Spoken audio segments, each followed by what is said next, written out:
E nesse ritmo, tranquilo, sereno, calmo, tenha paciência com você, se acolha.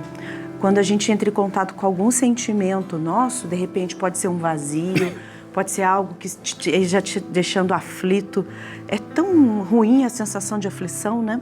Porque a sensação de aflição deixa a gente meio desnorteado, sem saber o que fazer. A gente só quer paz, a gente só quer resolver o problema. Acalma o seu coração. Primeira coisa, tenha calma. E coloque Deus em primeiro lugar. Sabe aquela perguntinha simples? Que tem até muitas músicas, acho que do Padre Zezinho mesmo, né? O que eu faço? O que Jesus faria? Pensa, para pensar. Porque quando a gente pensa e coloca Jesus em primeiro lugar, muitas coisas saem da frente, sabe? O egoísmo, né? A vaidade, aquela sensação de que você precisa ter razão, o orgulho. É um passo de cada vez. Sabe por quê? Se algo verdadeiramente pode ocupar o centro da tua vida, esse algo só pode ser Deus. E como ensina São Paulo, já não sou eu que vivo, mas é Cristo que vive em mim. E fora dele, tudo é passageiro, gente. Tudo é passageiro. Se não tem Deus, tudo passa, né? Os bens materiais, as coisas terrenas, até aqueles grandes ideais que você tinha quando mais jovem, né, se revelam insuficientes se não estiverem radicados verdadeiramente naquele que é o caminho, a verdade e a vida.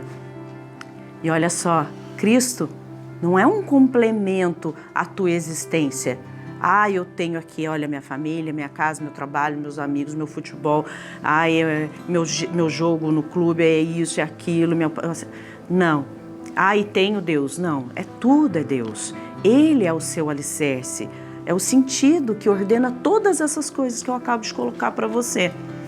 Quando a gente coloca no centro Deus, os nossos sofrimentos ganham outro significado. Porque aí a gente amadurece. As alegrias se tornam gratidão. Porque a gente sabe, meu Deus, obrigado por esse dia tão trabalhado, eu tô com uma dor na coluna, minhas costas estão cansadas, eu tô exausto, mas obrigado por esse cansaço. Como é bonito, gente, quando a gente agradece, porque a gente sabe que vem de Deus. E até as quedas, quando a gente cai, quando a gente sofre, a gente cai feio mesmo, né? A gente cai num buraco, às vezes a vida não, né? A gente que é responsável pela vida, a gente vacila na vida, a gente cai. Até essas quedas transformam em caminhos de conversão, porque é só assim que a gente entende. E olha só, Santa Teresa de Ávila dizia, só Deus basta. E Santo Agostinho, após uma longa busca, ele confessou, né? Nosso coração está inquieto até que descanse em ti. Então a sua inquietude, aquela sensação de falta de sentido para a vida, é falta desse amor, de você abrir o coração e se render a Deus. Então, se você sente um vazio, é porque Ele te chama. Se anseias por plenitude, é porque foi feito para ela. Então, pergunte-se, Cristo ocupa verdadeiramente o trono do meu coração? Ou será que o deixasses à margem, enquanto as coisas menores do mundo tomam o seu lugar? A verdadeira paz está em fazer dele o centro. Porque sem ele, gente, tudo é deserto. E com ele, até a cruz se torna luz.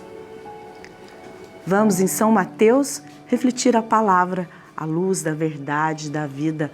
Reforçar, escuta, sente no silêncio do teu coração e coloque em prática.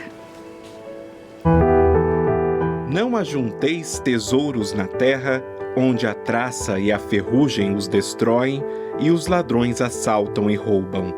Mas ajuntai riquezas no céu, onde nem a traça e nem a ferrugem as podem destruir, nem os ladrões conseguem assaltar e roubar. Pois onde estiver teu tesouro, aí estará também teu coração.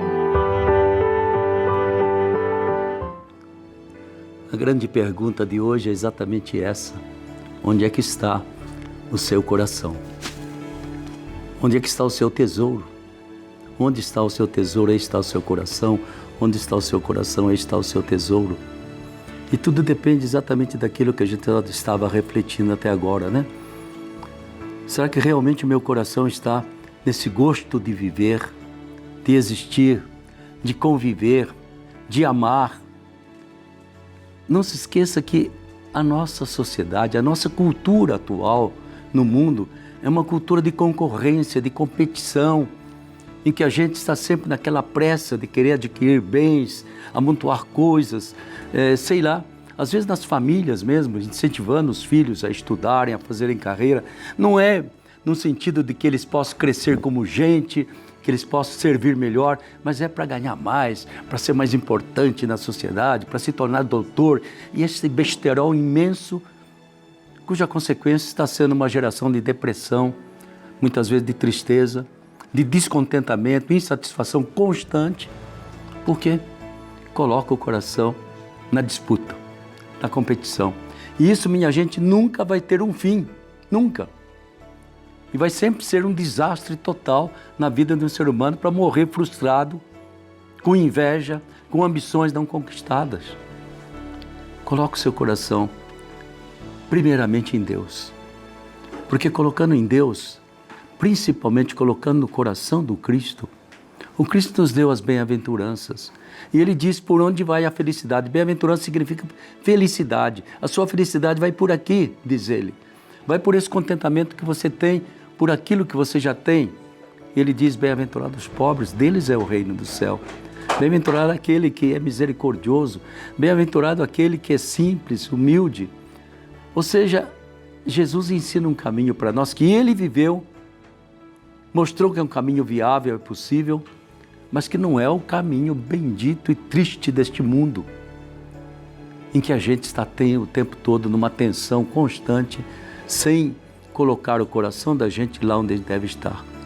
E o coração da gente, nós dizemos sempre, é a fonte da nossa sabedoria de vida, é a fonte da nossa consciência, é a fonte principalmente do nosso amor. Se esse coração não aprende a amar, não desabrocha, não se oferece, não se sacrifica até mesmo, nós seremos sempre infelizes. E aquilo que amontoamos, aquilo que conquistamos, aquele nome célebre que eu tenho, não me vale para nada, porque diz Jesus, tudo isso pode ser roubado de você, tudo isso pode ser tirado de você, pode acumular todos os bens do mundo. Coloque o seu coração em Deus em primeiro lugar. Tenha assim aquela vontade, né? Deixa ver se eu consigo primeiro tomar consciência, a razão de ser, de Deus ter me dado a vida, da minha existência. E depois eu perguntar, o que é que o Senhor quer de mim? O que é que o Senhor quer que eu faça? Mostre-me a vocação que eu tenho. Aliás, às vezes eu fico pensando que a gente não tem tantas vocações, por exemplo, para a vida consagrada, para a vida ministerial da igreja, porque talvez não rende muito. Então as famílias já não incentivam. Quantas vezes eu pergunto para um pai e a mãe, gostaria que seu menino fosse sacerdote ou missionário, ou sua menina fosse consagrada? Ah, não, isso não. Tem que ter digamos assim, uma vocação mais brilhante, uma profissão mais brilhante. Que estupidez essa da nossa geração. E Nosso Senhor nos fala com tanta clareza, não é mesmo? Onde estiver o seu coração, aí está o seu tesouro, e você vai se desgastar como um louco para poder ser feliz, e não vai ser feliz jamais. Eu acho que é hora da gente sempre, quando começa o dia, eu falar, deixa eu ver onde que eu vou colocar meu coração. Eu vou colocar meu coração no amor, na vida que Deus me dá, eu vou conviver bem com as pessoas, eu vou querer principalmente ajuntar tesouros para mim no céu. E ajuntar tesouros no céu é crescer no amor, se expandir no amor e viver no amor, custe o que custar. Ainda que custe 1000 perdões, eu vou manter o amor dentro do meu coração. Vamos rezar nessa intenção? Vamos, Padre. Pai nosso que estais no céu, santificado seja o vosso nome. Venha a nós o vosso reino, seja feita a vossa vontade, assim na terra como no céu. O pão nosso de cada dia nos dai hoje. Perdoai as nossas ofensas, assim como nós perdoamos a quem nos tem ofendido. E não nos deixeis cair em tentação, mas livrai-nos do mal. Amém. Ave Maria, cheia de graça, o Senhor é convosco. Bendita sois vós entre as mulheres, bendito é o fruto do vosso ventre, Jesus. Santa Maria, Mãe de Deus, rogai por nós, pecadores, agora e na hora de nossa morte. Amém. Glória ao Pai, ao Filho e ao Espírito Santo. Como era no princípio, agora e sempre. Amém. Nossa Senhora Aparecida, Rogai por nós. São José, rogai por nós.